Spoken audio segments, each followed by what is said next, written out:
Selamat sore semuanya. Untuk pertemuan kali ini kita berada pada pertemuan ke-9. Sebelum melangkah ke materi, kita sedikit review tentang materi-materi yang sudah dipelajari sebelum UTS. Yang pertama itu ada properties and shape. Kemudian kita juga sudah belajar tentang location, struktur, kemudian ada tentang ukuran, measurement yang pertama yang masih umum, kemudian measurement kedua tentang quantity, and then number 3 about proportion, and then number 4 about frequency, tendency, and probability. Untuk selanjutnya kita akan membahas tentang proses. Pada proses ini kalian akan dapatkan 4 tahap nanti. Yang pertama yaitu yang kita akan pelajari hari ini, yaitu tentang function and ability. Kemudian nanti yang kedua ada action in sequence, and then the third ada cause and effect, and then the fourth ada method. Kita lanjutkan untuk membahas function and ability. Yang pertama, kalian bisa lihat di layar, di situ ada types of building. Di kiri ada gambar dan di kanan ada keterangan. Jika boleh disebutkan, yang gambar pertama adalah gereja, church, and then this is teacher, and this is students. Ini di sekolah, school, and then this is fire station, it's swimming pool, and then block of flats, and this is railway station, hospitals, and hotels, and this is bank. Oke, lanjut. Next. Di sini ada building use and types of activities.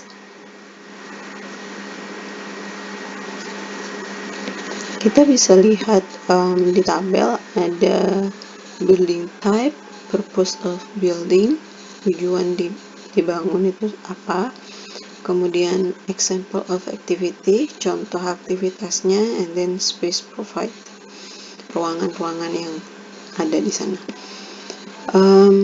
Di sini dicontohkan university, and then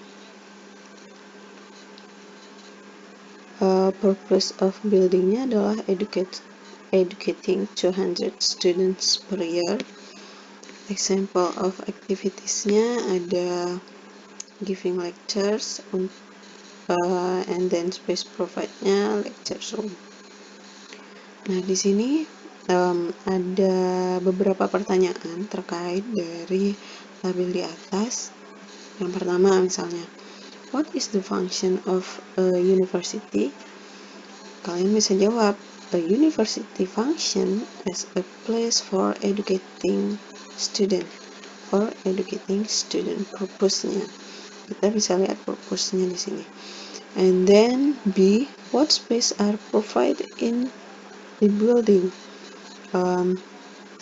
Sederhananya, ruangan apa aja di bangunan itu. Di sini dijelaskan, di sana ada lecture room, kemudian laboratorium, dan ada library. Nah, kemudian yang C, apa fungsi dari lecture room? Di sini dijawab, the lecture room is used for giving lectures. And then bagaimana jika ada tabel yang menjelaskan tentang factory, tentang perusahaan. Nah, di sini purpose of buildingnya adalah making 400 precast concrete panel per weeks. Nah, apabila ada pertanyaan, what is the function of a factory? Kalian bisa jawab, a factory function as a place for casting concrete panels. Jadi harus berkaitan apa yang dijelaskan di tabel dan apa yang harus dijawab atas pertanyaan itu. Oke, sudah jelas ya. Kemudian next, nah di sini ada match building types. Nah, di sisi kiri ada house, hospital, and factory. And then yang di kanan di situ ada statement atau sentence tentang ketiga building ini. Nah, untuk memadu padankan ini kalian pakai has the capacity to. Misal, saya kasih contoh house. House has the capacity to accommodating a family of 5 person. Oke. Kemudian hospital apa? Hospital terkait dengan pasien.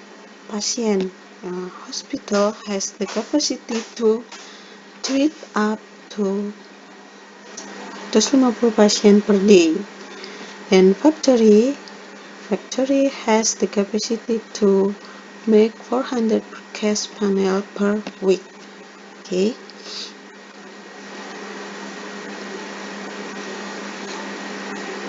And next, ini tentang development.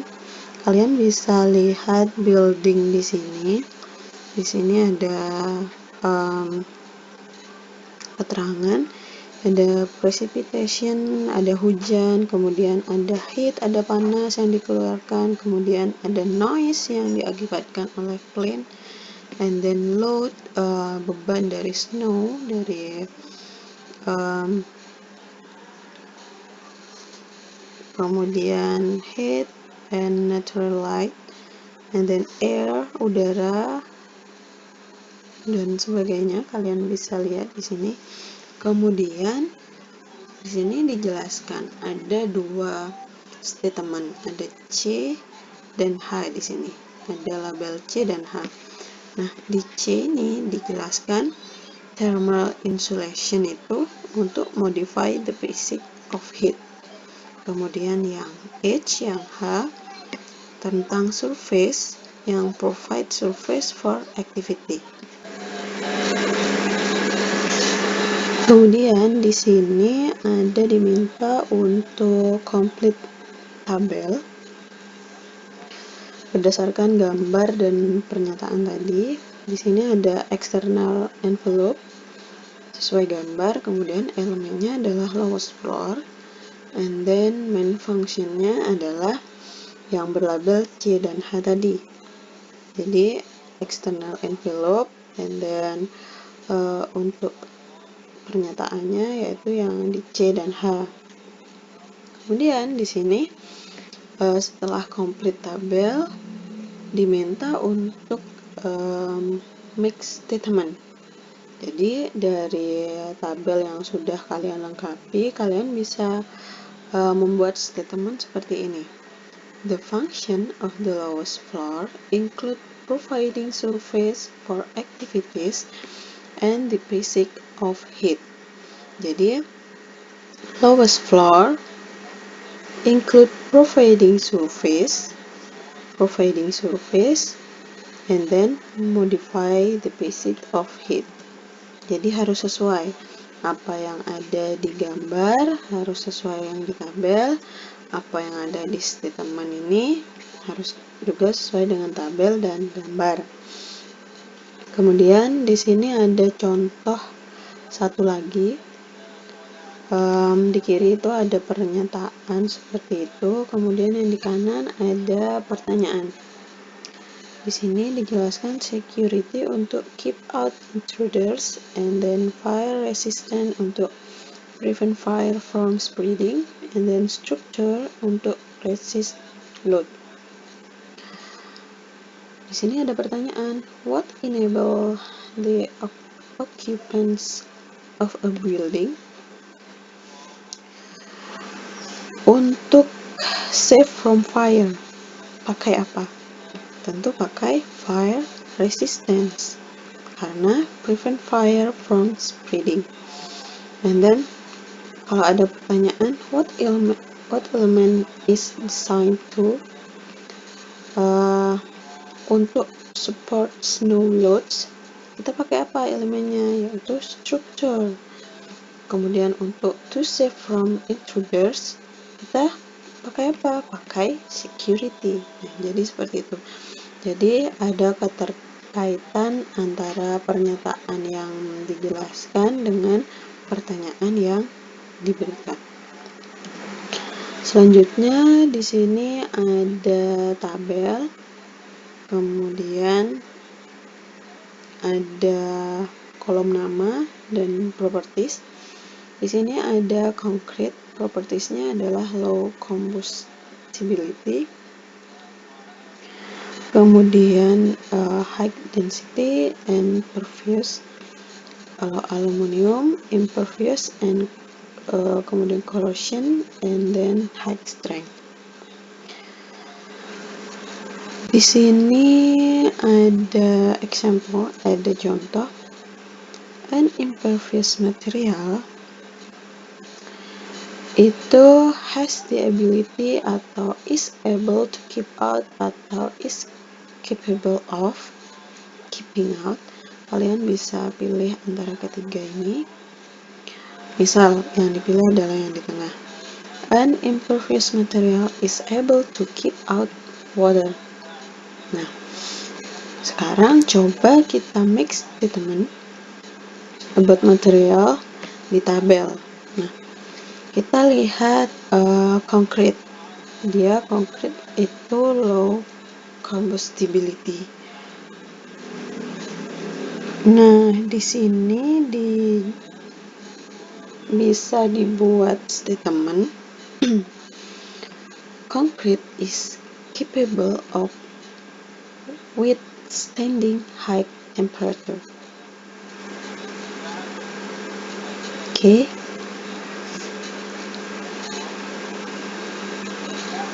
And then next kita beralih pada materi reading. Nah, materi reading ini di sini dijelaskan ada function of an air conditioner, fungsi dari AC. Yang pertama temperature control, air cleaning, odor removal, kemudian thermicidal treatment, noise control, and air motion and relative humidity. Kalian bisa lihat apa ini artinya. Kemudian dijelaskan bahwa air conditioner are designed so they are capable of performing some or all of the above function. Di sini ada pertanyaan. Look at the following list of the most important function for the following space and make sentence like the example below. Di sini ada auditorium, di mana fungsi AC-nya itu adalah yang A, C, dan E. Yang A temperature control, yang C odor removal, dan yang E noise control. Bagaimana kita membuat sentence atau statement? In an auditorium, the three most important functions of an air conditioner are to control the temperature, to remove odor, and to control noise. Oke. Itu untuk auditorium. Kemudian bagaimana jika pertanyaannya adalah commercial office? dia most important functionnya adalah CBF. CBF. C ada removal, air cleaning, and air motion. Kalian samakan bentuk sentence-nya. In a commercial office, the three most important functions of an air conditioner are to remove a door and to cleaning air and to have the motion air, the air motion. Oke, jadi kalian lihat example-nya seperti apa. Jadi pertanyaan selanjutnya kalian bisa ikut dari contoh. Kemudian di sini ada suatu diagram tentang part of heating system, tentang bagian dari sistem pemanas. Ini sebagai tambahan saja. Di sini ada palep, ada sistem heatingnya. Untuk lebih jelasnya prosesnya seperti apa dijelaskan di sini. Method of heating building.